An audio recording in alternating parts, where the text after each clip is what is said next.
Don't you just love intros? I love them. I love I your know. intros. Definitely, we will, get to. I'm working on something with somebody. I wanted to say nothing yet, but Okay, definitely, I want to get a bit bigger intro. And yeah, for sure. so thanks. Also, when he sees this, we have people. It's cool that we keep meeting more people. Our circle's expanding, and my buddy Lance from Outcast Creatives. I just, Yes. you, me in America. I'm used to other countries getting stuff like 3, 4 months after us. So like, I wouldn't have thought Yes. to ask Lance. He's like, hey, I went to go see it, and I'm like, oh shit. He's in the process of watching. I'm like, I'm sorry, dude. He's watching it right now.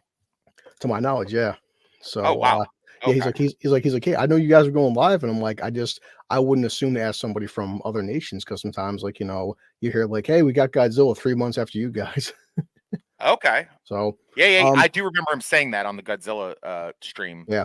Now, before. one Yeah. thing I'm gonna do for the first time with us is I don't care, Yeah. and if YouTube gives me shit, whatever, but, like, Uh at some point, I do wanna show, well, Land of Bad, there's a trailer, and, oh. I'm not sure. I would Mm. probably mute it or and maybe only show part of it. Maybe I don't know. Yeah, I figured if we show seconds because it's getting kinda tedious where, a lot of other channels out there, these guys are like, "Hi, I'm Chris," and Yeah. just show the entire fucking trailer and they're fine, but I show 10 seconds of a trailer, I get nailed. Huh. Well, we're not big enough to take a serious hit yet, big guy. So Yeah. do what you think is right, but at the same time, Yeah. I Well, don't know. I'll Just be show careful. the first 5 seconds but tell me if you can hear it. So, but I mean, I'm pretty Mhm. sure a 5 or 6 second show clip shouldn't give a shit. So, Uh, yeah, I don't know, man. I don't know what the rules are yeah. with that. Well, And I'll figure for anybody watching, we'll show the first 6 seconds, all right, and then we'll go from okay, there. So, okay, let me know if you can hear this too. I'll turn the volume yes, right about please. here. 6 minutes to the TV. Yeah, I can hear it. Okay, cool. And that's all I'm gonna show because I don't, the Okay, YouTube gods and all. But what I did for do sure. is take, say right here, I took slides from the film. And so far to my knowledge, slides from the trailer shouldn't be an issue for us. All right. I would not think so. I would not Yeah, think that. you never know. I also attached the trailer to all of the places where I posted our link. Yeah. So, if you are in our chat or you're looking at it or Mm, whatever, or you see this at a later time, wherever we've posted this, except for YouTube and any group that you take a look at it, it should have the trailer available to you. And yeah. it's a Now, good trailer.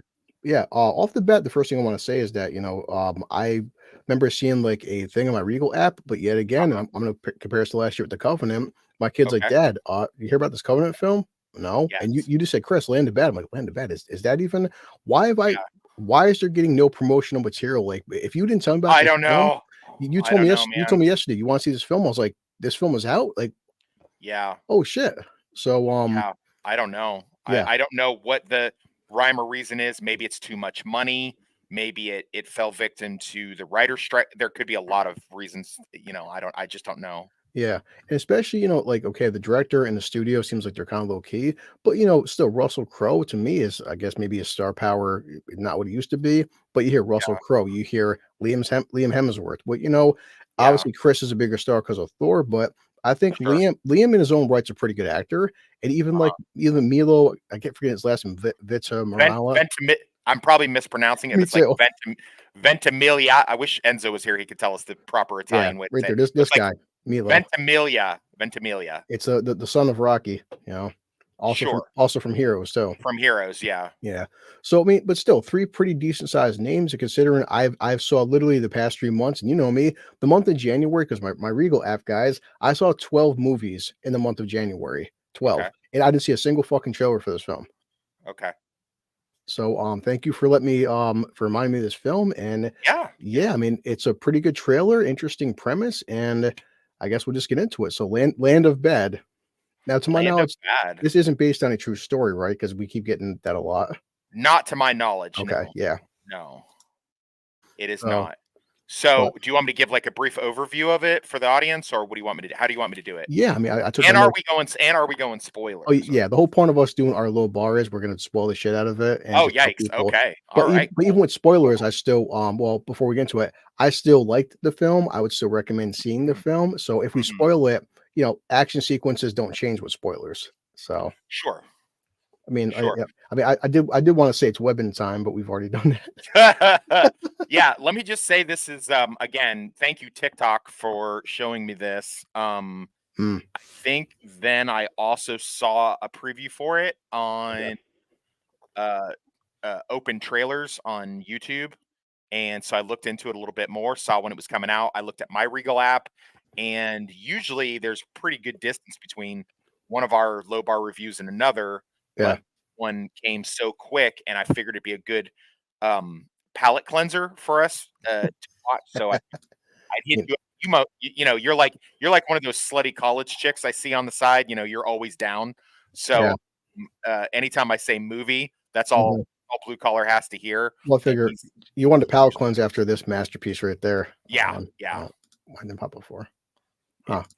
everyone That's knows what weird. we're talking about at this point. Right there. Sorry. Yeah, After that, exactly. after that masterpiece, let's get some good old American guns and action and shit. So yeah. Right.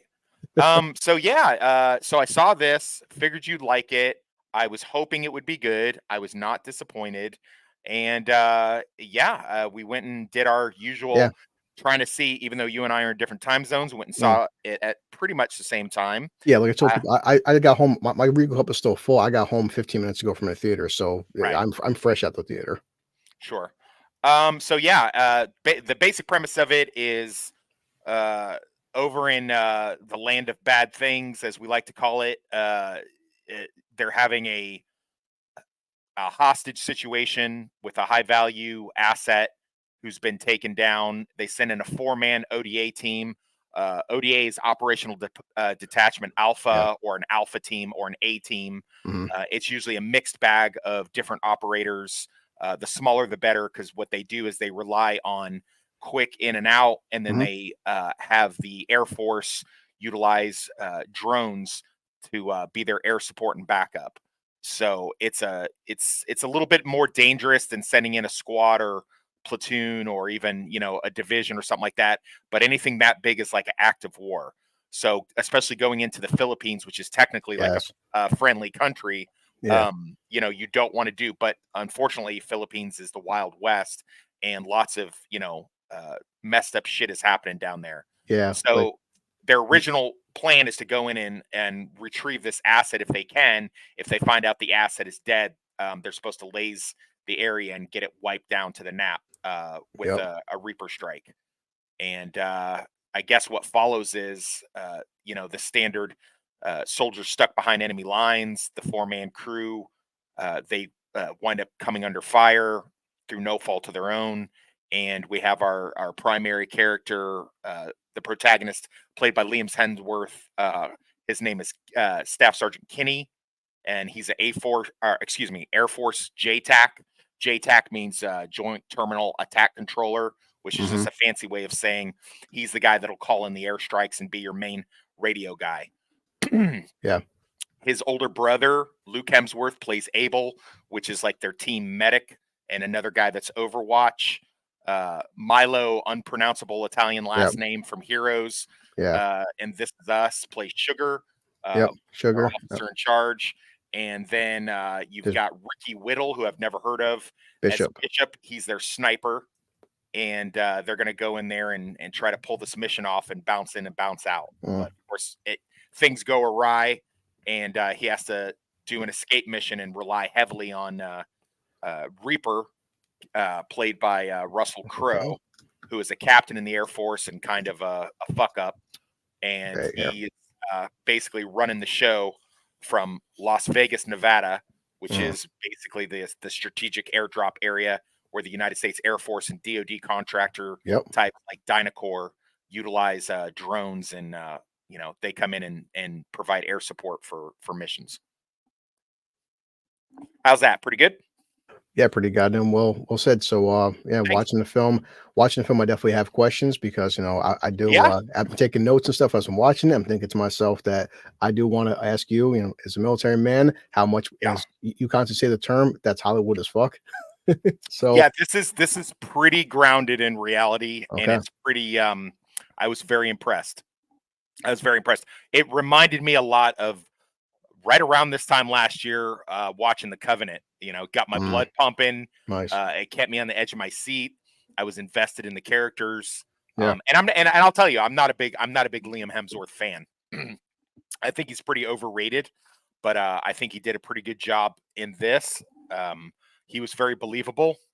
They didn't Mm. make him a Mary Sue. In fact, they kind of make him, he's kind of Yeah. a fuck up. And he doesn't do anything that's unbelievable to his character.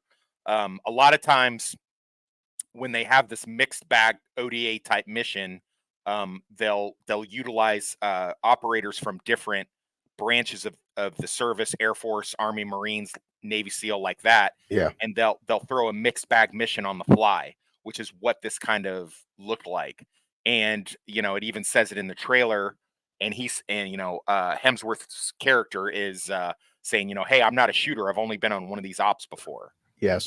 His main thing is he's tech support, and he calls in the drones and stuff. That's not to say he's untrained cherry that just sits on the FOB, the forward operating base, but it is to kind of say that he doesn't have as much ground and pound time as the rest of these guys who are seasoned operators, especially the team leader Sugar. Yeah. Who is amazing, by the way. I can't wait to discuss him. But Yeah, yeah, definitely. so, and that kind of lends itself to a lot of the drama in this. This is not some Yeah. Rambo special forces guy. This is some kid that's been in the Air Force a while. He's good at his job, and he kind of gets thrown into that. And anyone thinking that that's not realistic, or that's Hollywood as fuck, that they wouldn't do that, I'm here to tell you, as a former military policeman and paratrooper, my first combat tour, and they put me with a bunch of special forces guys. I had no fucking clue what I was doing. I'd never seen combat before, and they put me in charge of a gun truck outside the FOB. So, Yeah. take that Okay. for what it's worth. Mission dictates, and you Yeah. just got to kind of, pull your Yeah. bootstraps up and just go for it. Yeah. That's how it is, based on the film. So, for the most part, the stills I took were from the trailer, and I guess it's for the most part. Sometimes trailers go back and forth with timelines. The trailer seemed like it actually kind of narrates the film in chronological order, which is good. I think so. A little. I mean, the trailer Yeah. doesn't really give away the big twist that happens in the third act. Yeah. But Which we'll yeah. definitely talk about, just because I do want to break it down, because it's a twist, but it's still for Are we most going of to give us. a warning and a timestamp and say, like, Oh, hey, definitely. Yeah, definitely. Before we get into the third act, because the trailer, which I'm going to show it, we're basically going over Act 1, Act 2, Sure, and sure, then Act 3. So, Okay, buddy. yeah, start off like you said. You get like a big text saying like this is they call it the Sulu Sea and Southeast Asia and the Philippines. Big fucking war zone. A lot of bad shit happening. This team is inserted because there's an asset, and this asset is supposed to be making a arms deal with a Russian mob dealer. So yes. and like you said, we're introduced to well, he has different names. I forgot what's Liam Hemsworth's actual name is I Staff forgot Sergeant now. it's Staff Okay. Sergeant Kinney. Yeah, because one point, because nicknames like sometimes they call him J-Tac, but Right. then it starts off, he's got a fucking 2 cereal boxes. One is cornflakes, one is Fruit Yes. Loops. And during this sequence, it almost reminds me of the first Predator film, not the same way, but like you've been there, where these guys are going on a mission, going for op and everything. They're sitting inside the helicopter, they're bonding, and he's panicking like, oh, what's going on? Well, I couldn't find my Fruit Loops. What? Couldn't find my Fruit Loops. So these guys call him Fruit Loop a few times. Yeah. Sometimes, I mean, you're very rarely going to be called by your name, especially out in the field. Yeah. All these guys have call signs. Sometimes your call sign is something that becomes, your nom de guerre, your Okay. nickname. Or sometimes you have a call sign and people refuse to use it. Like, for instance, my call sign was Golf Zero Charlie. Okay. But then people started calling me Vic Mackey overseas for the Shield. Yeah. So and then later they called me Russia. Wow. So it just really just kind of depends. You might Okay. get a nickname, you might not. They call him by JTAC because that's actually his job over there. He's the JTAC. So they might do that.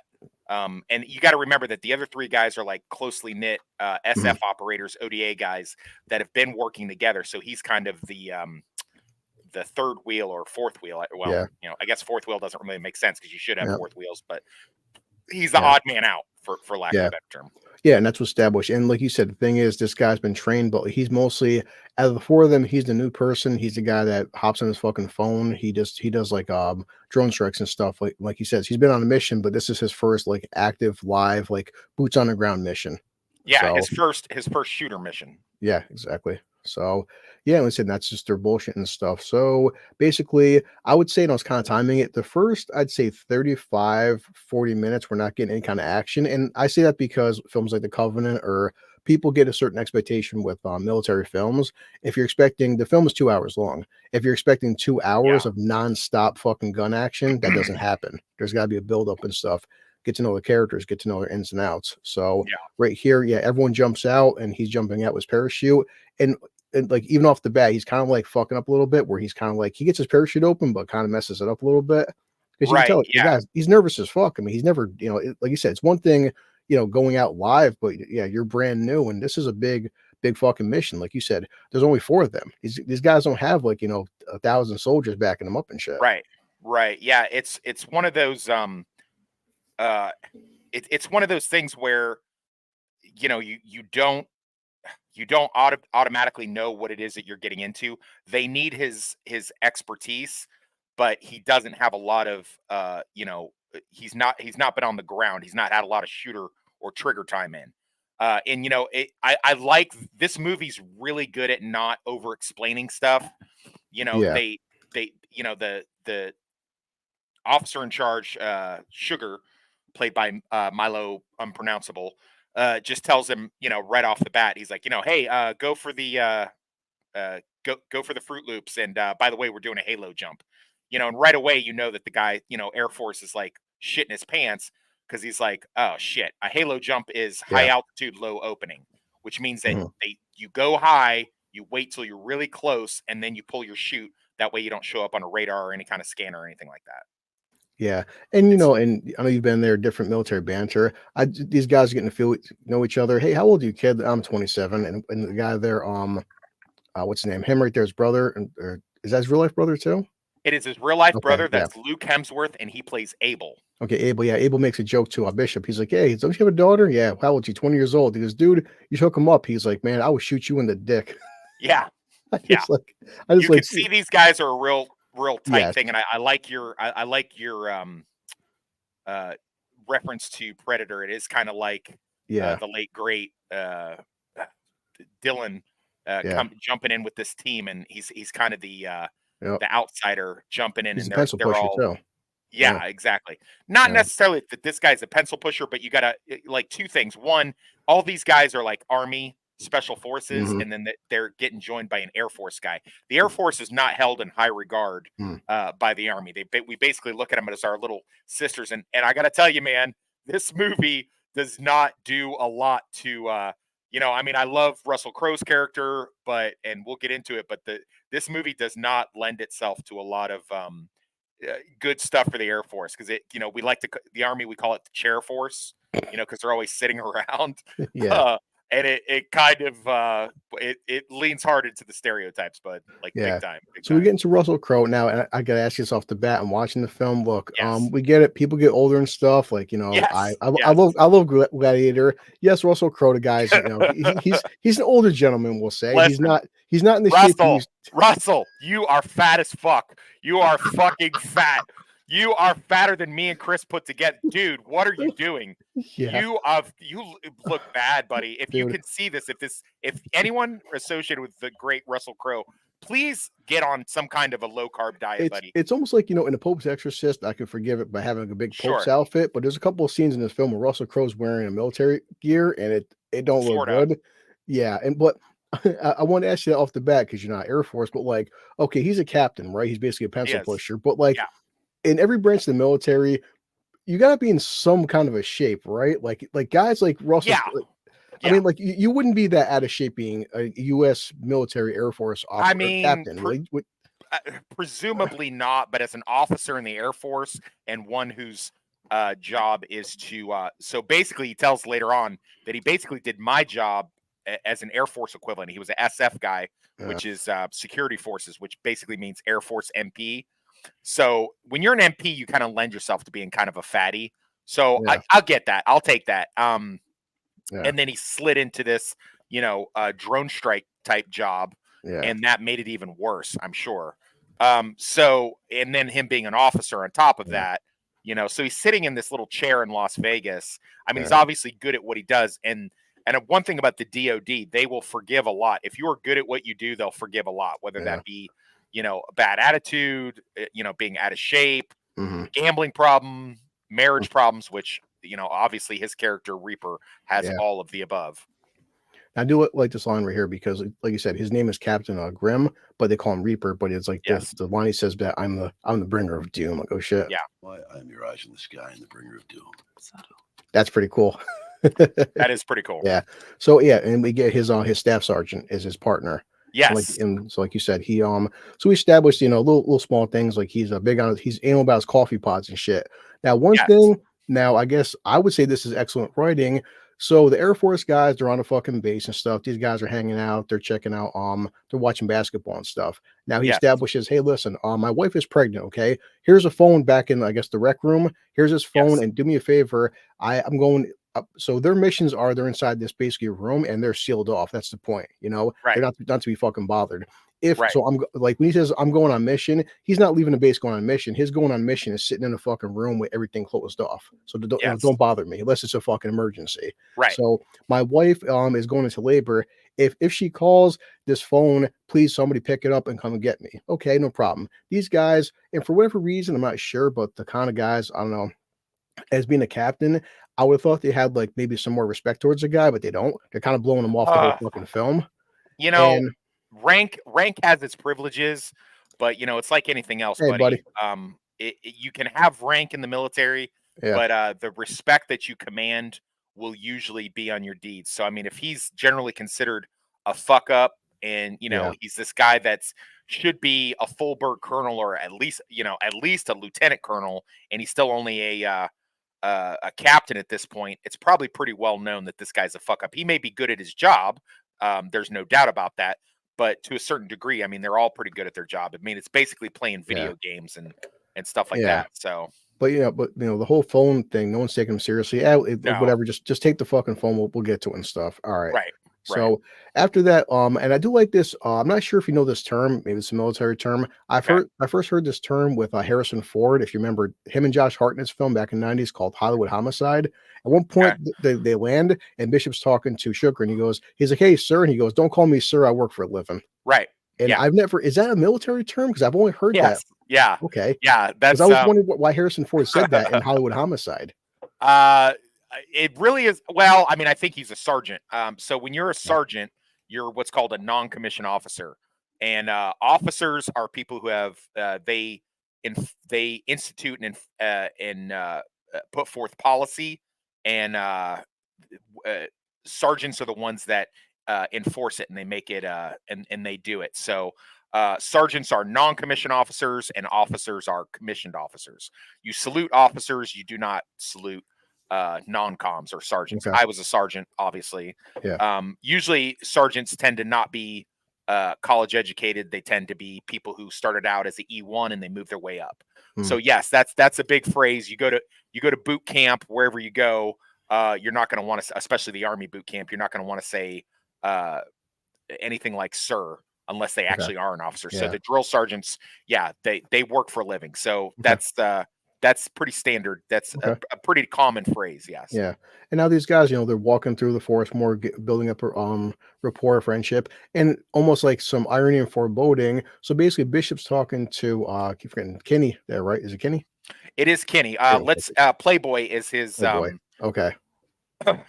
his call sign. Okay, so but they're talking basically like the whole thing with like, and this is a moral question. You would know this going forward about warfare, morality, and stuff. He's like, well, what we're doing now, warfare is changing. It's more humane. But Bishop says to him, he's like, what, you think it's more humane that the fact that you drop a bomb on 20 innocent civilians versus us going in there and shooting 20 innocent civilians? It's the same fucking thing, kid. And it's the whole line of like, he's like, trust me, now that you're on boots on the ground, once you have one bad day, once you see some horrible shit, your fucking view on warfare is going to change, because he goes, you're so busy, like guys like you, because like you said, they're Air Force, these guys don't respect them. You're so busy about technology, your fucking batteries, your drones. What happens when technology fails? And then now you're inside here and you're fucked. Foreshadowing for the rest of the movie. Exactly. So, and let's see, so they're going through there, and so, but basically, so you said that now they established, they call him Reaper, and of course he's calling him Playboy. That's the code signs. As they're going towards their target, guess what? Now the drone's not working all of a sudden, and they have to take the drone and call it back, and even Bishop tells him, he's like, yeah, kind of funny, huh? Isn't it the irony? We're just talking about your fucking drone's not working. Now the drone in the UAV is conking out, so like, oh shit, we have to go in by ourselves. Yeah. So, Well, we're at the 25-minute mark. For anyone listening live or checking this out on a rewatch, I would probably say now that we're about to go hot with the mission, if you want to skip ahead, where do you want to call it at? Where we'll stop when we'll just talk about whether we liked it, and you want to call a number on it, bud? It's up to you, man. So right now we're basically this to me is like the 35, 40-minute mark right now in Yeah. terms of the film. So this is It's where also the 20. Yeah, it's also about past yeah. 25 minutes with the thing. So I just wanted to give everybody because this is one of those movies I kind of don't want to end spoil if you don't want it spoiled. So do you want to make a Oh, timestamp sure. to where we can go to when we know for sure we won't be spoiling anymore for anybody listening to this on a Yeah. rewatch? Well, I think right now the trailer does establish the fact that coming up right now to this mission is a spoiler. The fact that like this is like behind enemy lines, lone survivor kind of vibe because that's the point of the Okay. film. I mean, Okay. so whenever you want to stop and just give a recommendation, but yeah, because I mean, as of right now, I mean, we're still establishing what the film was about. So we have this team to go in there and to fucking basically do some spying and stuff.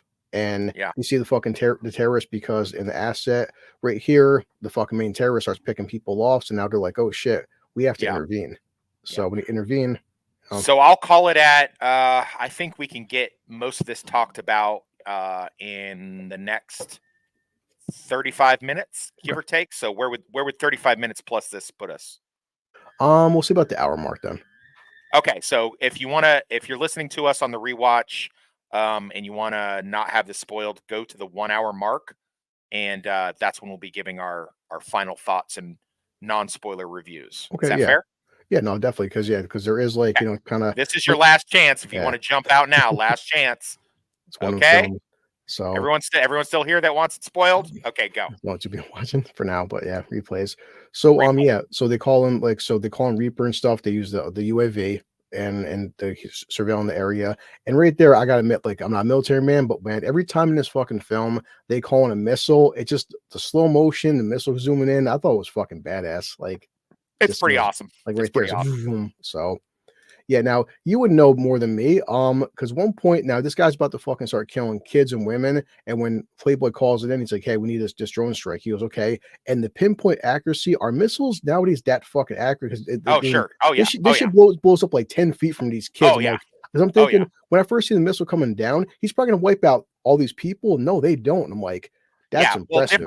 different missiles have different combat loads. They have different impact ratio loads. So, I mean, I'm not a big, explosives expert, but yeah, they can basically like lodge it up the ass of a camel from so far away. And yeah, they're pretty accurate, man. I did not work with the Air Force a lot when I was in, but I did work with a company called Dynacore, which is they were basically our counterparts that handled the drones for most of the security on the base and stuff like that, and they handled the drones. And yeah, man, it's pretty accurate. But they were actually there with us. They were not like all the way back in Las Vegas, although Yeah. I'm sure they had some sort of Yeah. counterpart in the stateside. But yeah, they'd actually be out on the Yeah. base with us. They would just, but the difference is like me and my team would go off the base and go on missions, Mhm. whereas they would stay on the base and just work the drones and the cameras and stuff.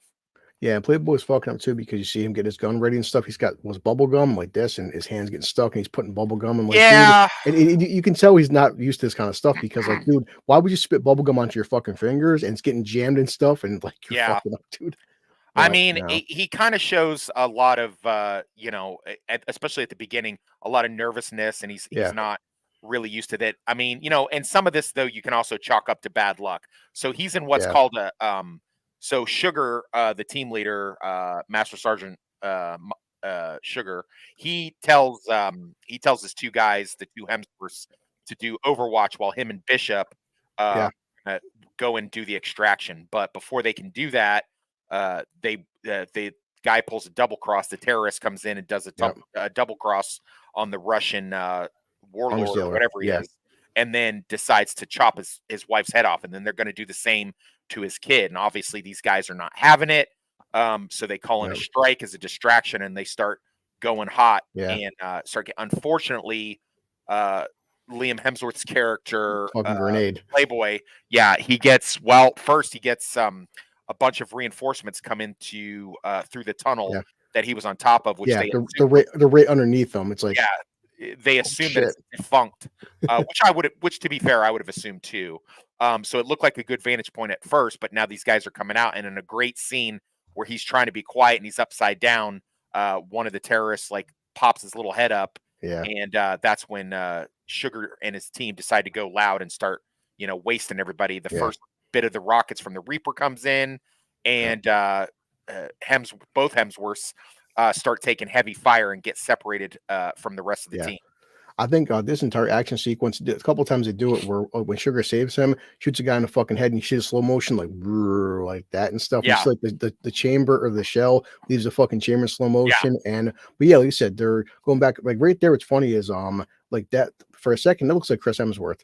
Like you can tell Well, yeah, he's 'cause that's his brother. That's what I'm saying. You can tell Yeah. these guys are brothers. So yeah, very good. I think this is a very excellent action sequence. And like you're saying, Sugar is like, trying to get these he's being a leader and stuff, and Tony's guys run every fire. These fuckers got RPGs and they're just launching RPGs at him and stuff. And like, hey, we need some fucking help right here, man. We're being like, they're trying to take us out. So what happens? Friggin' was at some point like Reaper, like the UAV drones only have so much payload. They don't have infinite shots. Like they they help out don't. so much. Yeah, I like that. Yeah, basically they have like they'll usually have like 2 or 3 rockets that they can fire before they've got to reload. So they expend that or Winchester as they call it. Yeah, and I see that term a couple times. that's just a term, means that they've spent their load. So they've got to re-up and rearm. So they're laying down some fire. The team's under heavy fire. They're in 2 distinct locations outside the wire of the compound. You've got the new guy, Playboy's trying to save Abel, who's been wounded, and then you've got Sugar and Bishop, and they're trying to lay down cover fire, and at the same time, take care of themselves. They're getting hit on all sides. These bad guys are very well armed. They're very well organized, and they're not fucking around. They start taking technical fire from heavy machine guns. They start, as you said, taking RPG fires. Very reminiscent of what happened in the Covenant when that team got overrun. And you can have your special forces badasses, but at the same, dude, like at the end of the day, numbers is numbers.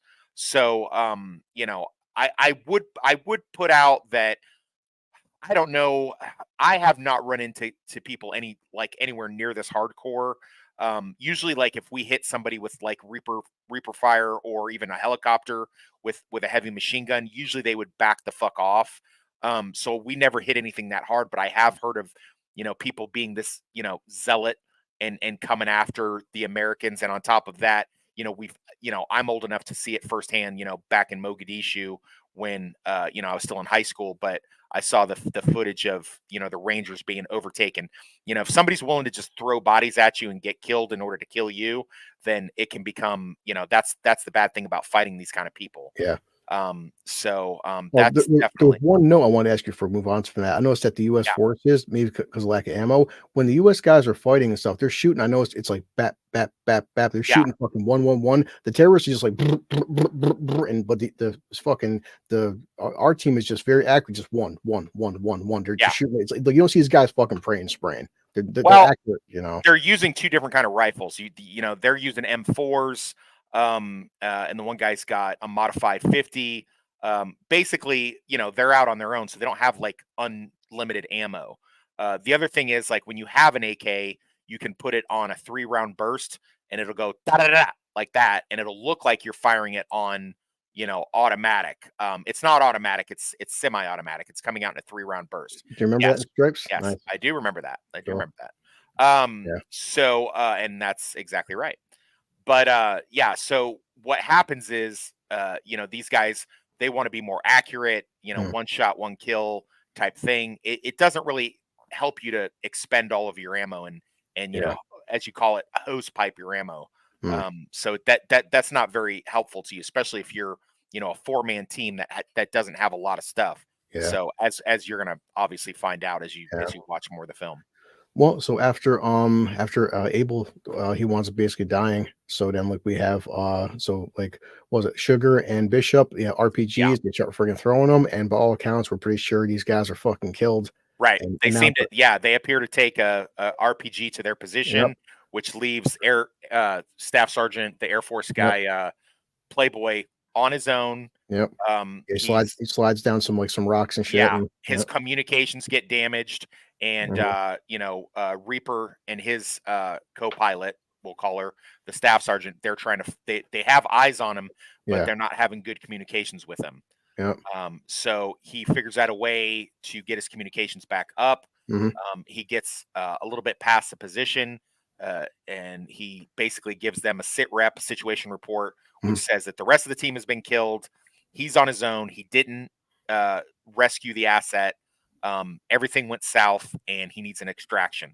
A helicopter to get to the chopper. Yeah. Get to the chopper. And I think a very, very good scene, which would be realistic, because basically what happens is like, okay, hey, listen, kid, you have, was it 5 kilometers to go, get your shit ready together and stuff. And he's just like, has this whole like, all right, I'm like, and of course, and yeah, Reaper's like, yeah, what's going on? Well, he's freezing up. He's like, he's like, all right, I'm gonna talk to him as like as a person one-on-one, dude. He's like, listen, get your shit together, man. Get the fuck up. You gotta go. It's like, I'm gonna reassure you, help us come in a convoy, but you gotta get up and make it there. And he's having a very his first fucking mission on boots on the ground. Very human moment. Yeah, His he's whole not. fucking team is wiped out.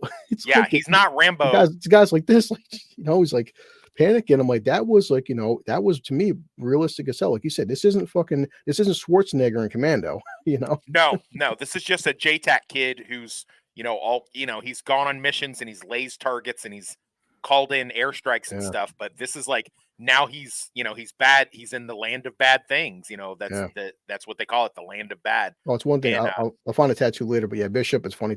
His fucking forearms say land of bad on it. Like, yeah. I mean, that's what they call it. That's what the old school guys used to call Vietnam. They called Vietnam Really? the land of bad things. Yeah. But no, so it's a very good, like, basically 5-6 minute sequence, and he just tells him, come on, kid, get your shit together. So all right, and just gets up and like gotta fucking move on. But Russell Crowe, I mean, we do talk about his pudginess, but like the guy's still a fucking great actor though, man. Absolutely. So a scene coming up which I didn't find too much in the trailer there, but like it's kind of funny how they're watching him. Like, well, they're kind of building up a rapport. It's not the same thing as Die Hard, but I just felt it was kind of Die Hardish, where it's like you have McClane and Al on the line, and this kid's fucking walking, and he needs someone to talk to, and they start bonding.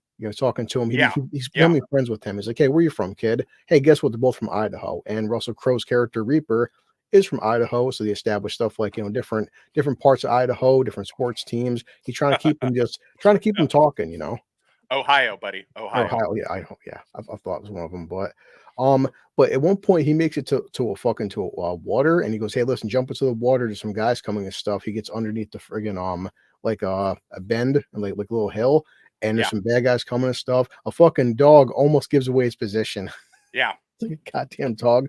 But freaking dogs. I do like code names too, because he keeps calling the bad guys Buffalo Bill. Like Reaper's watching, he goes, yeah, Buffalo Bill's coming. He goes, watch out for this lassie. There's a lassie coming, But the dog almost gives it away, but he doesn't. He escapes cool. So we're establishing more now. He gets further to the LZ, the landing zone. But guess what? They calling a chopper, and boy, the enemy's waiting for these guys. They got fucking RPGs. They're shooting at the chopper. The chopper's doing its best to friggin' try to land, but it can't. They're under too much fucking fire. Yeah, the LZ becomes way too hot, and you're watching this, and you see that the movie's only in the halfway point, so you knew it wasn't going to be this easy. Yeah. What I mean? And also think too, I mean, more than me. I think this is again a very good action sequence. Like, it seemed realistic to me. It's especially with that gun right there. I don't know much about military guns, but that seemed like a fucking legit gun. And like, this chopper, it's like, hey, listen, guys, they're telling Playboy, listen, we can't land here. You got to find a fucking different spot. It's too hot right now. We got to get out of there. One point they shoot an RPG. The RPG just barely fucking misses the helicopter. And you're like, listen, we're out, man. Like, no offense, but like, we're not all going to die. You got to like go somewhere else, kid. So.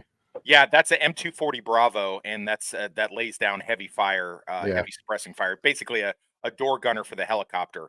But yeah, the LZ becomes way too hot. Again, showing a little bit of inexperience. Playboy, if you look on his upper left hand part of his vest, you'll see he's got his location device, which sends off a bit of a signal. It won't be you can't see it with the human eye, Yeah. but you can see it with night vision. So like if a helicopter's looking for you, they can see where he's at, which does two things. One, they Yeah. know where he is so he can help them. And two, it's a good locator so that if they have, Yeah. if it's in hours of darkness, which it was, and they have to fire on the enemy, they want to make sure they're not firing on their asset.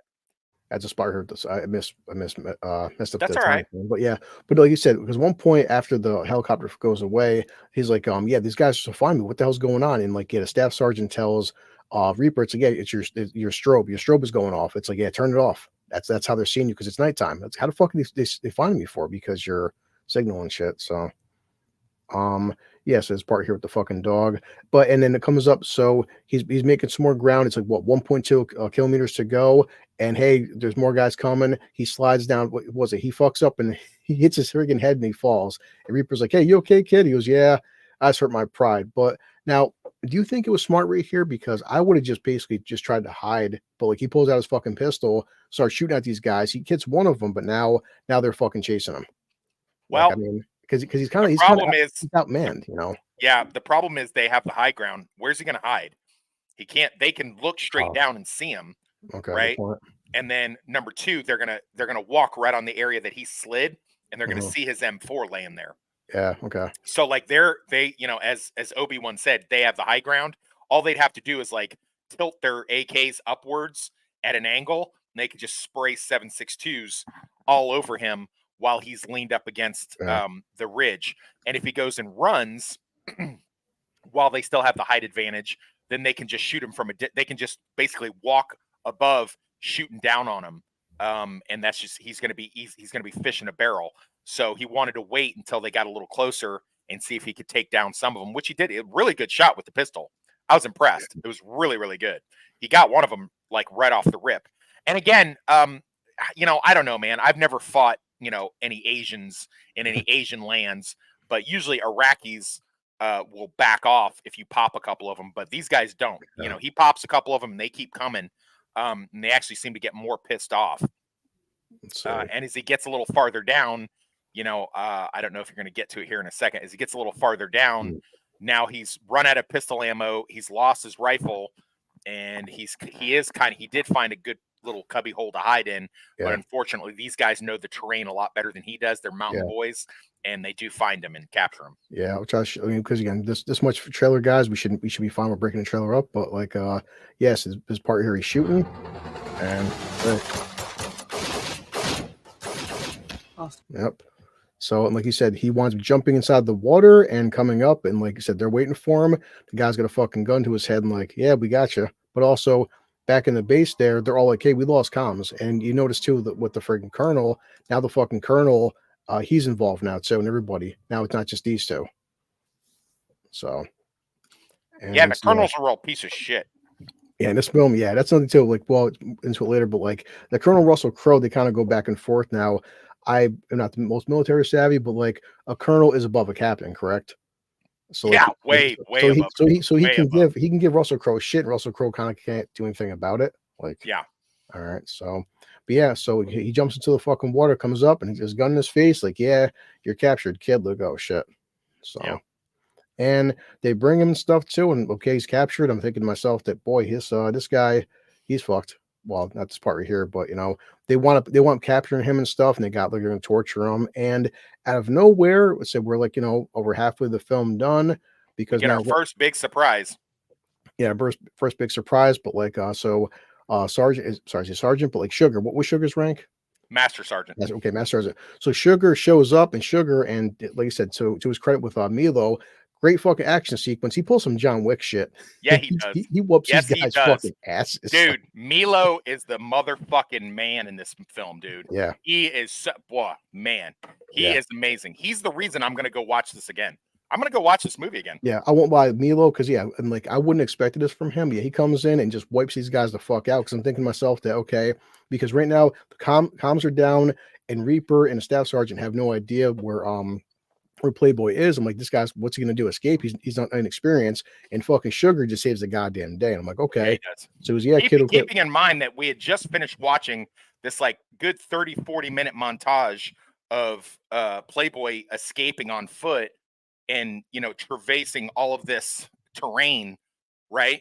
and traversing all of this Yeah. terrain and struggling when he had weapons, he had equipment, and in that same amount of time, Sugar just shows up like a boss dressed as one of the insurgents with nothing but Yeah. a pistol and comes in and saves the fucking day. Which I had a feeling too, because the compound that Playboy was in, some guy's walking like a fucking Jedi and stuff. He's got this big poncho on. Hey, what's Yeah. going on and stuff. And once he pulls it down, I'm like, they're fucked. And I'm like, who is this? And like, because we thought he died from the RPG, and Yeah. he wipes these guys the fuck out. And I'm like, all right, cool. Now I'm back into it, because I'm like, all right. And yeah, so basically, like he's telling Playboy they have to still get to get to the chopper, in a sense, get to the LZ, and they start making their way more towards Well, it. no, And actually, no, Blue Collar. sorry. They changed the mission. Oh, They that's right. Yeah. decide- They decide to go back because apparently, since Sugar survived, also did Bishop, Oh, that's right. Yeah, I'm and sorry. they captured Bishop but did not capture Sugar. They got split up, and the asset is still there. So, Oh, being still in command and not having any communications with their higher ups, the team leader Milo Sugar decides, hey, we're gonna go back and get our guy, and we're gonna go ahead and see if we can finish this mission.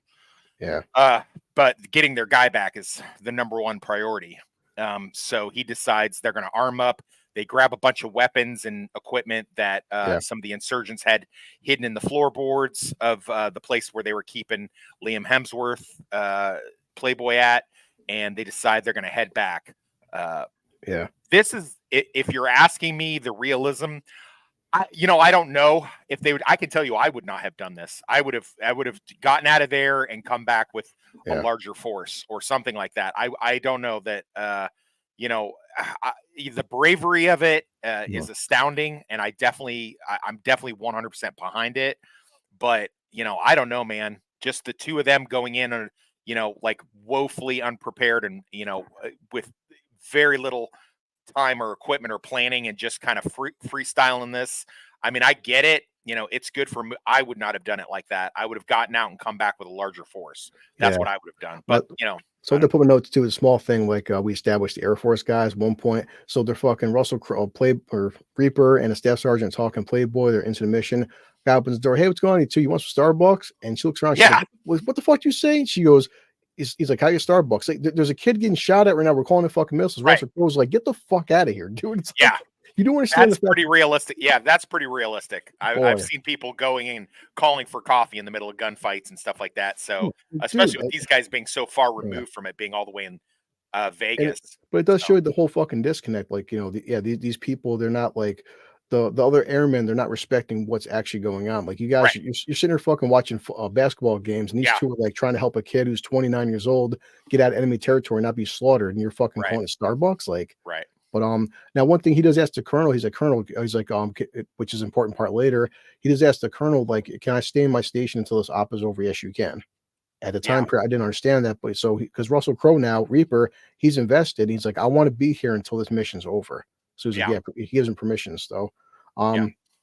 So like you said, see, so him and Sugar, they have to go rescue the asset and also rescue Bishop. And again, we get another fucking great battle sequence with incredible scene. Man, because it's like fucking Milo, because they go into a house. They go into a fucking house, and there's two guys, they're freaking smoking, drinking, watching sports, and fucking, Sugar gives him the rifle, pulls out a fucking knife, and just walks up to the guy and easily just fucking, stealthily fucking cuts his throat.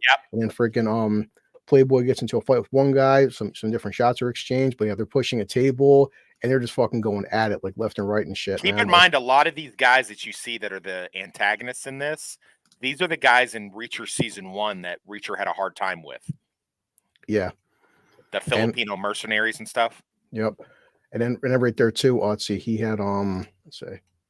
Okay, so he freaking at one point Playboy's about to fucking die, but freaking of course Sugar shoots a guy in the head and saves his life.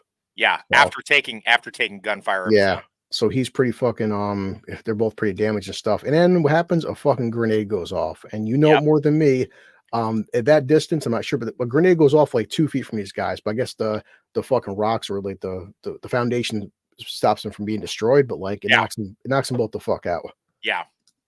So, and of course, and now they wake up and they're about to be fucking tortured, but they do find Bishop. And Of course, these guys still, everyone in command, they want to find out where they're at. Now the colonel gives shit to Reaper because he goes, listen, okay, you're out the chair. What? Now, and you know this more than me. If a colonel gives you a command and you give the colonel shit back, that doesn't fly, right? No, it doesn't fly. It'll cost you your career, which I found out the hard way. I Yeah. once told a Fulberg colonel who came into my area that he wanted to do something that I didn't agree with, and I told him, I said, well, my tactical command supersedes your rank, so I'm going to have to ask you to leave, which he did. But then, like 6 months later, when I got into a bar fight in town, he wound up taking my rank from me and kicking me out of the MP Corps. So they definitely remember. So I mean, your little victory will only last for so long. Yeah. And we can take it from both the conversations that he had and common sense that Reaper, Russell Crowe's character, has done stuff like that, you know, unorthodox stuff many times, and got and been passed over for promotion. So yeah, because the colonel's like, he's like, listen, you're 10 hours fucking past your duty. You're still in a chair. He pops open a fucking monster and he goes, no, he's like, I'm not leaving my post. Yes, you are. No, I'm not. Yes, you are. Hey, staff sergeant. She's like, well, sir. And he goes, we'll pretend you never said that and stuff too. yeah, Then the colonel at the end, he goes, get the fuck out the chair. And he goes, yeah, I'm gonna try my best to remember that this conversation didn't happen. Yeah. And boy, that was just such a fucking tense scene because I'm like, yeah, because you can tell Reaper's invested in a situation. I think if it was just him, Russell Crowe's character Reaper would have taken the hit and just stayed. But it wasn't just him. He had to think about, you know, his staff sergeant, his subordinate. Yeah. He doesn't want her. She's about to get married. He kind of looks at her as like a surrogate daughter. He doesn't want her getting messed up for his decisions. Yeah. So So basically, you know, for these guys, they're kidnapped. I mean, freaking Sugar's pretty fucked up. He survived a grenade blast, but he's taking a lot of damage. And he goes, man, yeah, he also got shot. Yeah, that's what I'm saying. He got shot, grenade damage. He's like on his last leg, and so Bishop, they find Bishop. The kid. Bishop's still a smart ass. Hey, is this what you call a rescue mission? They go for so now the head terrorist goes the whole full jihad. And this is honestly my worst nightmare. This is what I was most scared of my whole time overseas is that they get you and they're going to put you, you know, naked in front of a camera and cut your head off, cut right pieces there. of you off. And I mean, we're and put it definitely live on Al Jazeera. Yeah, I mean, we're definitely into the third act now. We're into I mean, Yes. at the part now, heavy spoilers and stuff, guys, coming up. Yeah, So, if you haven't left by now, you better leave yeah. if you don't want to hear more. Yeah, definitely. But- Say this is the third act, so it's like, you know, we're 53 minutes and stuff, but we're getting to spoilers because we gotta. And Yeah. So the head terrorist decides to make an example and put Sugar's execution on film. It's a heartbreaking scene. that shit hurt me watching. I'm like, luckily, motherfucker. luckily he doesn't chop his head off or do anything like really grotesque, but he does shoot him in the head. Yeah. They commence to torturing Playboy.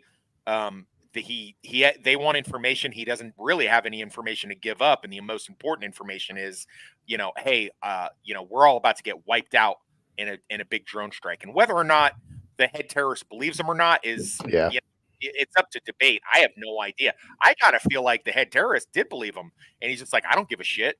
You know, he's, you know, as far as he's concerned, he's going to go to, you know, 100 virgins and, you know, bask in the glory of taking down the infidel. So he's good either way, as long as he gets to torture these guys as much as he wants. So they're doing what's called the Air Force is doing a 3-pronged attack. So they do 1 strike, 2 strikes, and then 3 strikes is going to like wipe everything out. So they've already done 1 of the 2 strikes. The second strike comes in right as Playboy's character is being waterboarded inside a big tub. That actually saves him, and he gets up. Almost everybody else is wiped out. He accidentally finds the asset, rescues the asset, and he also finds the execution sword and finds the head terrorist is somehow alive with a sat phone, of all things. And he true to what he was told earlier by Bishop, you know, he finds out what it's really like to get your hands dirty, and he decides to you know, impale this guy and send him all the way back to Allah. Y versions. Give me a bunch of slutty I chicks don't and what know. they're doing. I'm not It's a, I'm purely, not a Muslim. I'm not a Muslim. I don't know. yeah. So anyway, He gives so definitely some bad guy exposition. You know, it's like, oh, yeah, you Americans, you think, you know, like unlike you, like I kill a man in his face and stuff, and I don't press yeah. buttons, and Well, there's the big now sword. Yeah. Playboy gets to live up to that. He goes ahead and impales the guy, Go right here. and Fucking finds takes a rock. He's yeah. fucking- The really disturbing death scene, just because he's doing a whole Spider-Man Homecoming. He's laughing as Playboy's smashing his face in like a yeah, maniac. yeah. Really good performance. He's beating this guy to fucking death. And you see parts of fucking jaw, like good R rating. His fucking Yeah. jaw coming off and stuff too. Like you said, as he's And beating he's the still guy to laughing. fucking death, the guy's laughing at him like. Yeah. But So I'd ask real quick, is yeah, it go really Hollywood? Because like I said, they're torturing this guy, Playboy. He's about to fucking die. The drone strikes come in. He's underneath the fucking a tub of water. Would that save your life from that fucking kind of a blast? Like I don't, listen, man, explosions are weird things. I was about Okay. 20 feet away from indirect fire rocket strike. I've been like 5 feet away from one where the rocket didn't go off. But anyway, to try to make our time constraint here, he gets the sat phone, he gets Bishop, he gets the asset, and he's calling frantically in a really tense scene. And as you pointed out earlier, he's trying to get back to command, and they've taken the primary phone, the landline, off the hook to watch their fucking basketball game. Yeah. So, but he does manage to get the cell phone number of Reaper, who has been relieved of duty. Yeah. Calls the cell phone, leaves a message, and this strike is like incoming down to the wire. And Reaper manages to drive his car. Luckily, he's not far away from the grocery store where he was at. Yeah. Crashes the party where the other guys are in it, and calls in an abort. And at the very last second, I mean, man, Yeah. tense scene. I really thought this was about to have a bad ending. Yeah. They call off. Right there. Call off the strike, and that manages to save the team. What's left of them anyway. And Reaper goes into the I guess the bay room and says, hey, why did you guys take the phone off the hook? And he seems really calm, which is the scarier part. And he decides to give them a little lecture. And basically everybody in that room for taking that phone off the hook could be relieved of duty. So this is not one of those things where he's really stepping out of bounds. So he smashes the TV, says, hey, take it out of my pay. And, basically gives them a lecture that, even though they're all the way there in Las Vegas and their chair force, they need to be looking out for their individuals that are on the ground.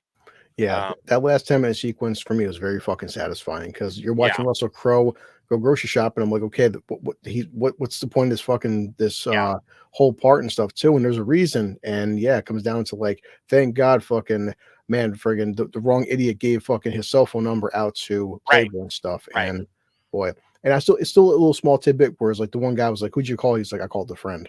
Yeah. And like, and that's a build up for the entire fucking film. Like I called a friend in, and like you said, it's like you guys, boy, it's like if he didn't make it there in time, these three would have got fucking wiped out. Yeah, they would have been vaporized. Yeah. So they get out. They're wounded. They lost 2 guys, but they did accomplish their mission. They got the asset out, and it ends kind of in a weird way with that him and his staff sergeant in the bay, and I guess apparently she wants him to walk her down the aisle because her real dad isn't around. Yeah. And they decide to do a little They're dancing, and and that's how they leave it. And so it gets left on a pretty good note. And I'm not unhappy with it. So that is pretty much all the spoilerific material. We managed to get it in under an hour, unless you want to say something else spoilery. No, because that's pretty much it. I mean, I hate to spoil stuff, but like either way, even with spoiling things, I still would. There's sometimes you spoil something, but it's like in a good way. Like just because I'm spoiling doesn't mean I don't want you to see it. Like, well, this is one of those movies where I didn't want to have too much spoilers, and give away, because I want you to go and enjoy this film. I think it's great. I would put it on par with last year's The Covenant, which was also a surprise in the early parts of 2023. So now I get this surprise. I thought this might be good, but I didn't know it was going to be this good. And like I say, I'm definitely going to, if you decide to do your 3 questions for this, I can tell you what my answer is going to be for all of them. So 4, 3, 2, 1, and boom. If you've timestamped and come back to us just now, we did all our spoiler shit. So we're just going to give our final thoughts and our reviews We're of just gonna this bullshit. excellent movie and bullshit a little bit. Yep. So what do you Except think, for my man? questions. Yeah, like I said, walking in, I was wondering myself that with something with very little promotional material, is gonna be a shitty film, and I was blown the fuck away by how much I liked it, and I'm like, why wasn't this marketed more? I don't understand. Like, it's Yeah, like I you don't said, know. as I'm I don't watching, know. thinking to myself, just like you said, I'm like, boy, this reminds me of last year when a little fucking film came out called The Covenant, which a film I had no idea came out, and for me, everyone has a different top movies of the year, but you, me, and Enzo did our top 3. For me, The Covenant was my number 1 film of the year, which is a Yeah. film I didn't expect. I didn't know it was fucking coming out. There was no Yeah. marketing. Now, is this going to be my top film of the year? Well, I mean, we're still in February, but you never We're know. still in February, but you know what? I'm Never gonna know. hazard a guess. This is probably gonna stay in my top 3. of the I year. mean, I wouldn't fight you on that. Yeah, Yeah. not by any means. And I could be wrong, and I'd be happy to have something knock it out. But I mean, very well done. Russell Crowe gives an amazing performance. Chris Hemsworth and his brother Luke Hemsworth give excellent performance. Badass, amazing performance. And I'm sorry, Milo, I can't pronounce your last Yeah. name. Ventimiglia, something Italian-y that I can't pronounce. Bro, I've always been a fan since Heroes. Yes. His. I've never watched This Is Us. I don't know what that's about, but apparently it's very popular. But man, Yeah. he is a fucking boss in this movie, dude. I know he's a little short guy, but dude, you know what? A lot of special forces guys are, and he sells it. There's not a point where I don't believe him in this role. So it's amazing. I like the Definitely. showing of the bureaucracy of Chair Force versus guys on the ground. How a lot of modern warfare has taken on a kind of detached, almost I mean, you got this huge fat guy playing a video game, and that's basically it. And that's not anything too bad against Russell. Although Russell, please get in a gym, buddy, because you're great. We don't want to see you get your foot cut off with diabetes here anytime soon, man. Yeah, boy. Come on, get in a gym, get on a Stairmaster. It's pretty big in this fucking movie. You're way too big. But yeah, I mean that's pretty realistic, and it's a good it's a good view of what modern warfare has become. Yeah. Very interesting antagonists in this. I mean, yeah, they're still kind of jihadist terrorists, but it's also, in a different setting than we're used to seeing. We're not in the desert, we're not in the mountains of Afghanistan, we're over in the Philippines. I mean, yeah, it's very plausible. It could be anywhere really in the world. So I like it. Overall, do you want to do your 3 questions first? You want me to do it first since it's your show? What do you? How do you I'm want actually. Oh yeah, no. Do questions. I'm trying to find a picture. I'm trying to find picture of Russell Crowe in this fucking movie. Oh, are you? Yeah, he's think of his performance in Thor: Love and Thunder and Right add 40 pounds.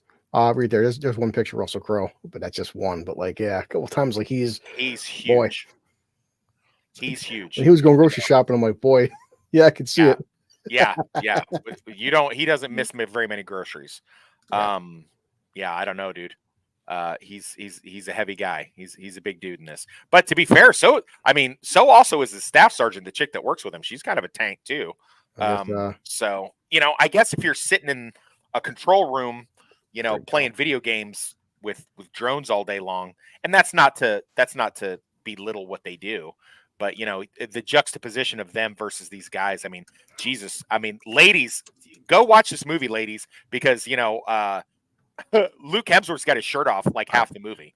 Why is Google's listening to us? So I typed in, first thing, how to say Milo Ventimiglia. Holy shit. I don't think that's right. Yeah, that's what it says right here. Milo Ventimiglia. So Ventimiglia. Ventimiglia? That might be right. According to Google, that's what it says. So yeah, he does great. Milo, you're very believable as a special forces guy. Let's hear Ventimiglia. Let's Google here. Go ahead. Milo Ventimiglia. Ventimiglia. Ventimiglia. Yeah. All right, Rocky Jr. Yeah, I believe you in this movie. I would. Yeah. So you want me to go first? You want to go first? Yeah, sure. Did I like it? I fucking loved it. This is the best movie I have seen all year. It's the best movie I've probably seen in a year. Nice. You know, especially in the theater. So, I mean, yeah. Would I recommend it? Hell yes. I would. I want everybody within the sound of my voice and further to go see this film. This is I'm gonna like promote the shit out of this since they're not doing it. I'm gonna do it for you guys. I'm gonna promote this the way Blue Collar promotes his Regal app card in every video. Should you spend your hard-earned money? Yeah, you should. You should spend it, and you should take a friend. I do suggest you do like me and Blue Collar and use your Regal app to get a discount. I only had to pay $10. Hey guys, yeah. So yeah, and I got a free popcorn and soda. So yeah, I would definitely. I'm gonna spend my hard-earned money and I'm gonna go watch it again. Either sometime this week, I'm gonna go watch it again because I had to get up and use the phone and I had to use the bathroom once, so I might have missed a couple little things. So I want to catch what I missed. I can't wait to watch it again. And that's you know, anyone that knows me will tell you, like, I do not rewatch movies in the theater. That's not my thing. Now I have to mention this because I'm looking up because when I hear things like The Covenant by Guy Ritchie, I'm like, well, a film like this, who the hell directed this? And Who did direct? I don't know. Someone named William Eubank, and he is 41 years old. Okay, and American film director, screenwriter, cinematographer. He's from Massachusetts, and I'm trying to think what he doesn't have anything else. This might be his first movie. If it's his first movie, good fucking job, dude. Good job. And If I have to complain about anything, you know, besides that main plot point about them going back to get their guy, but then again, SF guys do that. I was not a special forces guy. I'm kind of a pussy personally. I only like to get in fights I know I'm going to win.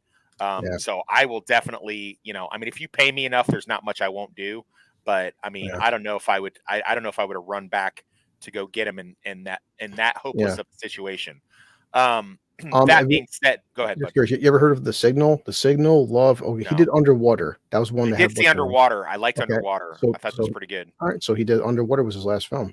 All right, so Okay. we've made a I did like that. Yeah, I watched that. I thought it was pretty good. All right, so maybe a couple too many jump cuts. Some of the more visceral action is a little hard to follow, and maybe I still have whiplash from fucking Madam Web with all of their jump cuts.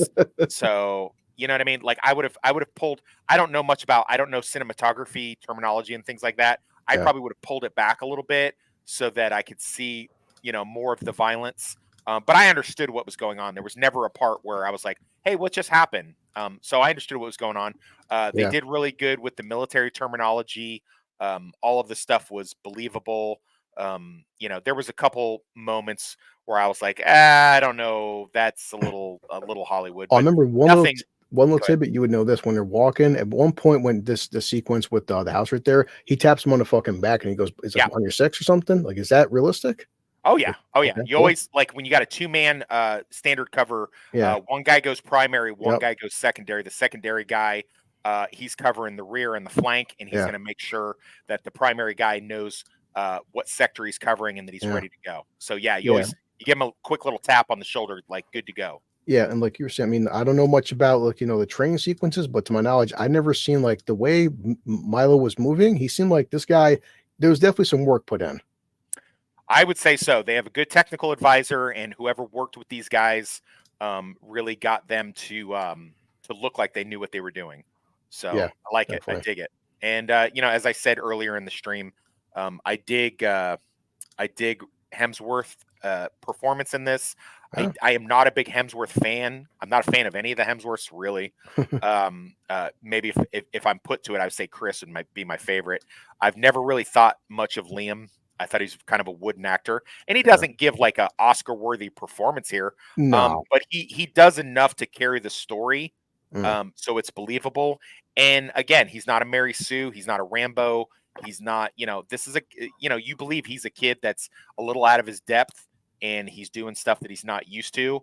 I found it to be extremely believable. I was a little worried it was going to turn into a lone survivor type movie. That's what it was kind of shaping up to be, but it wasn't that. It was interesting. It kind of turned into to something else. It was pretty well done. I'm extremely happy with it. So I love a movie that would show the part where you get chewed out for having your mission directive in the wrong font. Yeah, yeah. So Don must be ex-military because he seems to know. He also used the term zoomies, which is Yeah. what we call Air Force guys. So Don must be a veteran Goddamn from the way zoomies. that he's talking. Yeah. But yeah, Your man. turn. Your turn. It's hard to even like add to that much, but yeah, did I like it? I'm with you. I liked it a lot. I borderline say I love it. It was giving me Covenant flashbacks, but so part of like maybe behind enemy lines, I got some Die Hard vibes because you wanted to have, you know, said Reaper grow a friendship with Playboy and stuff, and Uh-huh. the action felt very, from what I gather from military people, very realistic. Here you go, Jarhead grunt. Fuck. Hoorah. Hey, yeah, Don, good for you, buddy. I was going to join the Marines, but when I went to the recruiter, they found out that I could read and write, and my parents were married when I was conceived, so they said no and sent me to the Army. So what are you going to do? So yeah, it felt very fucking grounded, and like you said, I like the fact that Playboy Liam Hemsworth, he's not the most versatile actor, but he felt very believable, and he wasn't so fucking Mary Sue. And during the film, he fucks up a lot, which I think appreciate they did good to. I think they did to him kind of what the John Wick people, creators and writers did with Keanu. They kind of found, you know, hey, let's have him shirtless. Let's have him do a bunch of action set pieces. Let's minimalize his dialogue, and let's do that stuff. So yeah, then that makes it, and that's, listen, play to your strengths, man. It's fine. exactly. You know, you got Russell Crowe on the opposite end of the spectrum doing all the heavy work with the acting, and that's good. And I would say that Russell Crowe, even like, you know, besides the weight gain, when he wants to, there's different charms. He still has a charming attitude about him. He still can be menacing, and I did like the payoff at the end, because there's a certain tension buildup within the first 15 minutes about this fucking phone. And I'm like, where are they going with this? And that last sequence with the golf I knew where they were going with it. Yeah, I wasn't sure about that, but glad you've seen it. And when it happened, I'm like, yeah, because like, and that's the thing. That's kind of also the message with this film, with the disconnect, is like, you guys, we get it, like you said, the chair force, but like, you know, while you're sitting there fucking, you know, eating popcorn and stuff, having pizza, and you're not taking this shit seriously, this phone, these regulations, they're here for a reason. And he says this, his speech at the end. I mean, I'm sure somebody on TikTok will quote it, but like, Russell Crowe's speech was fantastic, where it's like, you know, you guys fucking could have got these people killed, and you're not taking this shit seriously. And the military in general, this phone, these regulations, these safety protocols we have, they're there for a reason. And I'm not sure, Wes, I mean, you know it more than me, but like, I'm assuming eventually down the line, wouldn't everybody in that fucking rec room get either chewed out or fired or court-martialed or some shit? Because you know, it's one of those things that it really just depends. They're going to have to do an AAR, an after action review. Somebody's going to look at it. It could be one of those things where the colonel decides to kind of sweep it under the rug, like, hey, you know, Captain, you know, to Russell Crowe's character, hey, you guys with your insubordination, smashing the TV, you know, making threats, we're gonna push that aside if you kind of forget we were kind of derelict on our duty. So they kind of have each other at a, you know, at kind of a tete-a-tete type of thing. So you know, it could be that, it could be a lot of things, man. It just really depends. You know, Russell Crowe's character was being so close to retirement, he probably gives zero fucks. Damn. You know, damn, Russell, damn, Russell, too many snacks, buddy. Stay away from the craft services table. This was Maximus at one point, man. Like, Woo! yeah, He's Maximus Guttimus now. Jesus. So would you recommend it? I'll definitely recommend it. Should you spend your hard-earned money? Oh, definitely. I mean, you know, this is, you know, it's it's hard to compare this film to say, like, is it just another lone survivor or just another behind enemy lines? No, not by any means. It's its own beast, but like, it felt very realistic, very grounded. I would recommend it to anybody. Yeah, I mean, like you said, will it be in my top 3 of the year so far? Yes, but it's also been, we had shit like Madam Web, so yeah, you would expect. Yeah, but, it's much better than Madam Web. I could definitely see, because I'm not sure how Dune's coming out. Deadpool's gonna come out and stuff. This would definitely be my top 5 of the year. I'm not sure what's, but that could change, because again, we're in fucking February. Yeah, so we're only in February, mid-February at that. Like I said, though, also, I mean, last year the Covenant came out in fucking January, and for the rest of the year, I couldn't find a film I liked better than the Covenant. So like, didn't Covenant come out in February, March? I thought it was January too, but I'll look it up. It might have been. It may have been. I don't know. I feel like it was like February though. Too busy staring at Russell Crowe. Yeah. So yeah, man. Compliment. As far as we do that thing. Where's the bar for this movie? Is it low? Is it right at the bar? Is it above? I'm gonna definitely give this as far high above the bar as I can possibly give it. So yeah, we and I don't definitely give that away easily. our buddy Enzo we're trying to get a bar system like fucking there's the bar, there's below the bar, above the bar, but so Enzo's working on it. But yeah, so you're saying so for you it's above the bar. Way you know, above. way above the bar. So As far above the bar as you can give it's it. pushing the bar. Yeah. Yeah, I mean, I can't really disagree with you. Yeah, I mean, I'm just gonna agree with your assessment because I liked it a lot. Yay, we finally agreed on something. Yay, it's our first 100% agreement. Well, unless you count the 100% agreement that Madam Web was dog shit. But I mean, this is our first. Usually what happens is I like something and he doesn't. Yeah. Which is weird because he sees way more and seems to like more than me. Yeah. But I think this is our 4th episode. Well, I think for us being above the bar, it's more like the bar's right here. So like obviously Madam Web's below the bar. Is this film raising the bar for quality? Yes, I would say this raises the bar. It's raising the bar. It's something we would recommend anybody go see. If you can't check it out, definitely fucking buy it on digital, rent it or something, but definitely see this film.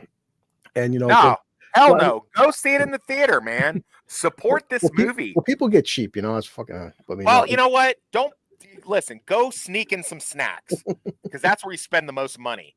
Sneak in the snacks and tell them what else they should do. Blue collar. What else should they do? You should try getting a Regal app. The what? The Regal app. The Regal app. We try to find a picture of it. What do you get when you use the Regal app, Blue collar? I mean, actually, you do get a lot of perks too. Like I have points. Like I don't pay for, I get free popcorn, I get free soda, I get free movie tickets for my kid, and the Regal app. Oh wow! It just pays for itself, Regal. How much do you pay a month on it, Blue collar? I pay let's see, 20. It's now $23.99 a month plus taxes and fees. Well, with all the movies you've already seen this month, I would say this probably already paid for itself. Yes, I definitely agree. Regal is, Regal. Are you hearing us, Regal? We want sponsorship. We're going to sponsor the shit out of you. Come on now. Come on. We're doing your work for you here. But yeah, no, I say fuck that. Don't wait for this to come on streaming. Go to the theater and go see this, guys. It's a fucking good movie, man. Don't just do it for yourself. Do it for America. And look, it's starting at just $18 a month plus taxes. Woo! So, and like I said, people, right now, an average movie ticket for me is $15 a month. So with this $20 a month, it's $5 a week, and one movie ticket pays it. Your second viewing pays it off. Right. Even with just my standard bitch membership app that I have on my phone, even with that, it I get points, and I got, like today, I got a free popcorn and soda, and my ticket was only $9, so that ain't bad. Yeah. No, and even stuff like this beautiful, wonderful, my my refillable cup that I paid. Let's see if I can sold it out. Damn it. There you go. Yeah, so right here, the Regal, look, at 2024 refillable soft drink. So yeah, I paid for this. And nice. I go in, cost me $2 to refill this thing as much as I want. So nice. Yeah, Regal, come on. Yeah, Regal. We're looking at you, Regal. We're trying to help you out. Help us out. Get us some sponsorship money. So yeah, before we head out, we'll end at an hour and 20. But yeah, I want to thank you for like I said, if you didn't even check in Regal, it just wasn't popping up like I hear you. It wasn't coming up for movies coming soon. And like I did not see a single trailer for this film. I don't know why. Hear you. It barely popped on my TikTok and YouTube, man. Where I spend way more time than I should when I should be doing my writing or working. But that, obviously you drive for a living, so you can't always scroll on your phone. Most of my stuff tends to be stuff where I can look at my phone a lot. So I don't do a whole lot of driving for my job. Once I'm on a security post, I can kind of, play around on my phone a little bit, but I'm always paying attention. But yeah, so anytime I see something that looks mildly, I'd love to do this. Like I said, this is our first really close turnaround where we do a review and then another review a day away. But I love doing it. As I said, next time if we get more people, I will start asking more people. I always assume everybody's busy, but because like I said, 2024 there could be a lot more hidden gems that I don't even know about like this, and you'd be surprised. So we're all about hidden gems here, man. In the Low Bar review. So I don't really have much. I think I've sucked this thing's dick as hard as I can. All right. So overall, Land of Bad, thank you for the two of us for raising the bar. All right. So he's going to be toxic, and I do actually have to get ready for work. So There you go.